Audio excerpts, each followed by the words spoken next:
E aqui comigo já está o Elivaldo Barbosa. Olá, Elivaldo, bom dia. Bom dia, Nádia, tudo bem? Bom dia a você que nos acompanha. Boa segunda. Boa segunda, boa semana. Boa semana para você. Todos nós, e a gente Nádia. já começa falando de política. O final de semana já foi muito movimentado por causa das convenções partidárias. O prazo já começou, alguns partidos já se adiantaram. Aqueles que estavam mais definidos, que não tinham grandes alterações, aqueles que ainda têm pendências vão deixando sempre aí para o último dia, não é, Elivaldo?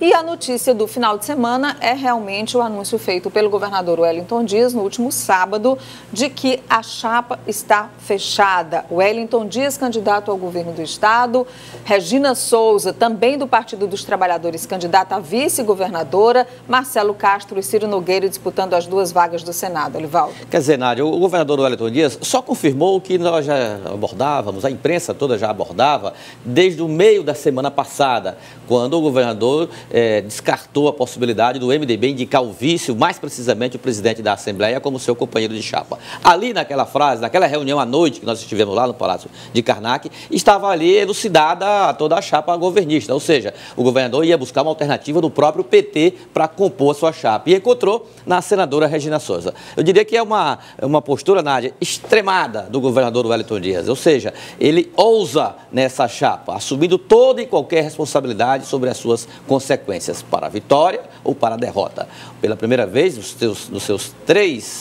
nas três eleições em que foi eleito, o Wellington Dias faz a opção por uma companheira de partido para compor a sua chapa majoritária.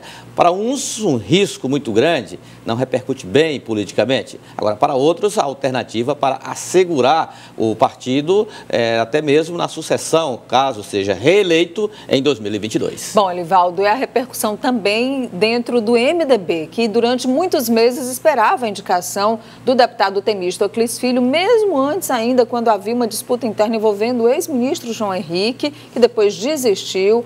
Temístocles ficou com esse grupo e insistentemente sendo colocado como vice Wellington Dias. O MDB se fechou em silêncio nesse final de semana. Nós tentamos conversar com várias lideranças do MDB, ninguém quis falar sobre o assunto. Estou viajando, só chego segunda-feira, só chego terça, não posso ir amanhã.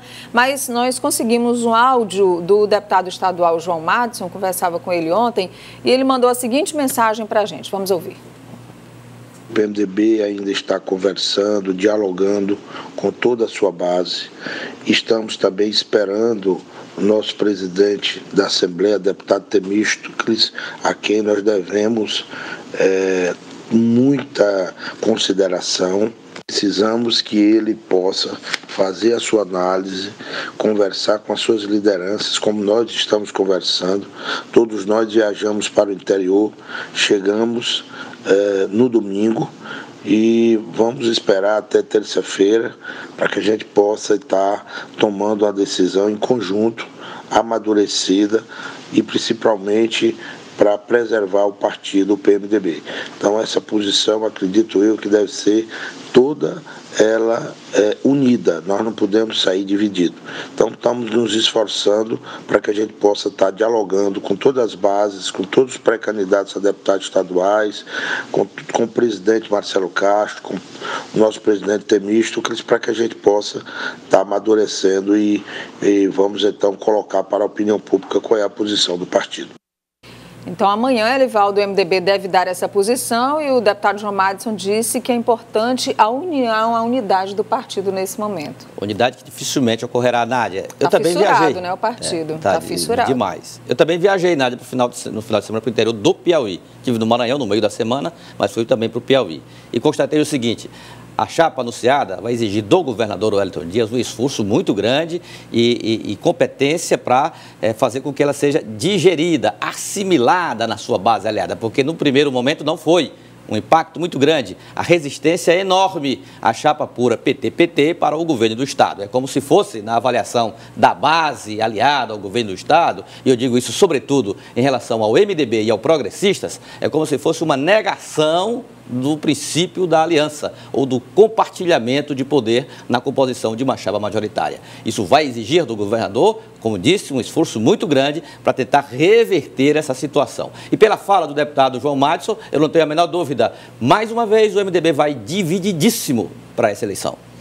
Bom, chegamos a uma fase decisiva das eleições de 2018. Até o dia 5 de agosto, os partidos políticos devem realizar as convenções e homologar os seus candidatos. Mas como isso tudo deve ser organizado e quais os prazos devem ser obedecidos até o grande dia da votação, no dia 7 de outubro, vamos acompanhar na reportagem de Christian Souza. Segundo o artigo 87 do Código Eleitoral, só podem concorrer às eleições os candidatos que estiverem filiados a um partido político.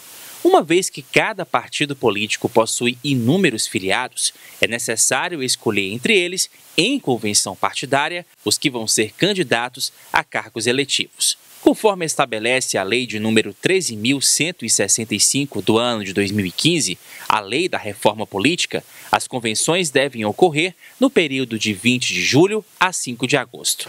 Estes pré-candidatos que vão passar pelo crivo da Justiça Eleitoral, que vão registrar seus pedidos de candidaturas, eles têm, obviamente, que realizar suas convenções, decidir suas coligações proporcionais e majoritárias e observar os requisitos da lei no que tange à documentação eleitoral. Durante as convenções, será sorteado em cada circunscrição o número com o qual cada candidato irá concorrer, a chamada identificação numérica. O último dia para os partidos políticos e as coligações apresentarem junto à Justiça Eleitoral o requerimento de registro de candidatos é o dia 15 de agosto. Os candidatos deverão apresentar seu pedido de registro perante a Justiça Eleitoral. O principal documento é sua assinatura de próprio punho, dizendo que quer ser candidato e dizendo que foi escolhido.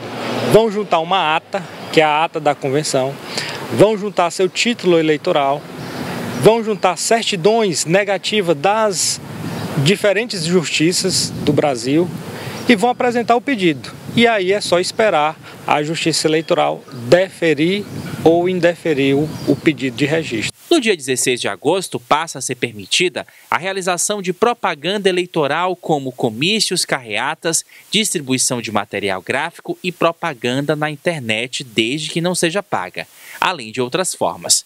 A propaganda eleitoral gratuita no rádio e televisão inicia no dia 31 de agosto e termina dia 4 de outubro. O período foi reduzido neste ano de 45 para 35 dias. Cabe à Justiça Eleitoral, até o dia 17 de setembro, julgar todos os pedidos de registro de candidatos que vão concorrer ao pleito de 2018. Lembrando que o primeiro turno ocorre no dia 7 de outubro e o segundo turno, quando houver, no dia 28 de outubro. Bom, é o seguinte, aqui no CidadeVerde.com a manchete é: o Diretório Nacional dá aval para Dr. Pessoa ser candidato a governador pelo Solidariedade. Está aí a foto do deputado estadual Dr. Pessoa, que hoje concederá a Elivaldo uma entrevista coletiva à imprensa às 9 horas da manhã no Salão Nobre da Assembleia Legislativa. Deve ser mesmo para anunciar essa candidatura ao governo do Estado? Nádia, todo o ambiente é nesse sentido, né? Toda a situação foi convocada, foi articulada para esse anúncio. Na verdade, além da entrevista coletiva, o que se tem de informação de bastidor do próprio Solidariedade, Nádia, é que vai ser o anúncio da candidatura ao governo do Estado do deputado estadual Dr. Pessoa. Ou seja, deixando de lado o projeto inicial em que ele já estava trabalhando de ser candidato ao Senado na chapa do senador licenciado Elmano Ferrer. Sendo essa a situação, Nádia, cria uma dificuldade muito grande para o pré-candidato Elmano Ferrer ao governo do Estado, porque tem no doutor Pessoa o seu mais importante, mais robusto aliado político. Perdendo para ser um concorrente, aí fica complicada a situação da formação da chapa, né, Nádia? Vamos lá a Brasília com o Délio Rocha, porque algumas convenções nacionais também já aconteceram esse final de semana. Pelo menos 5 nomes já foram homologados para a presidência da República. Délio, um bom dia para você. Nádia Rodrigues, meu bom dia para você, bom dia Elivaldo Barbosa e bom dia a todos.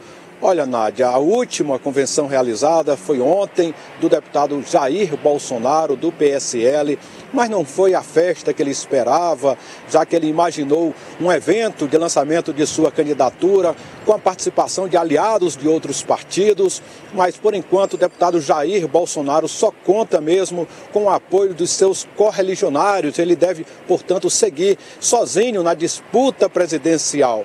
Mesmo assim, Nádia, ontem nesse evento ele procurou demonstrar otimismo, disse que se apresentou como um candidato diferente, não tradicional. Nas palavras de Bolsonaro, ele é o patinho feio das eleições de 2018 e disse que prefere seguir sozinho na campanha do que oferecer ministérios como, segundo ele, outros candidatos vêm fazendo. E no discurso de ontem, Bolsonaro também atacou o Centrão, bloco que fez uma aliança na semana passada com o ex-governador Geraldo Alckmin.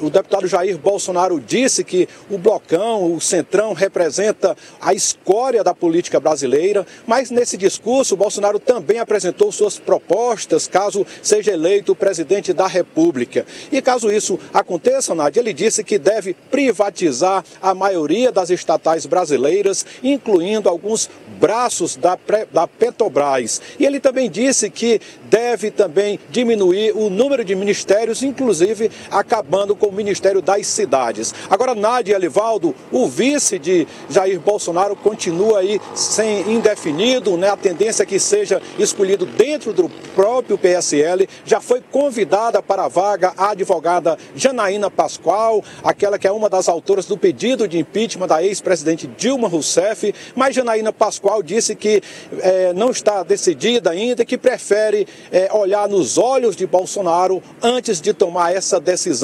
Portanto, Janaína Pascoal pode ser a vice ou pode também permanecer como candidata a deputada estadual por São Paulo. Nádia. Pois é, nós já temos então 5 nomes, como eu dizia, lançados, homologados pelas convenções para o cargo de presidente da República. Além de Jair Bolsonaro, nós temos Paulo Rebelo do PSC, Guilherme Boulos do PSOL, nós temos Vera Lúcia do PSTU, que já foi lançada também na última sexta-feira, Ciro Gomes do PDT. E as próximas convenções essa semana, Délio?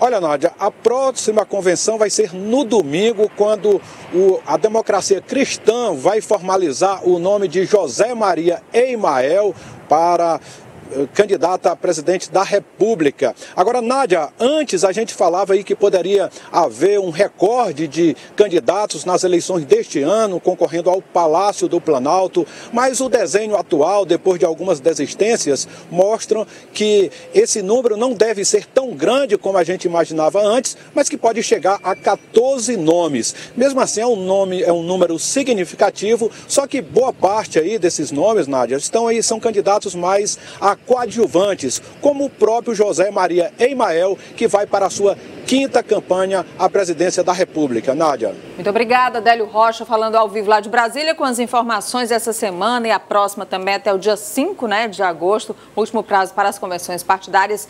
Muito intensa essa movimentação política. Muito obrigada, Délio. Até logo mais ao meio-dia no Jornal do Piauí.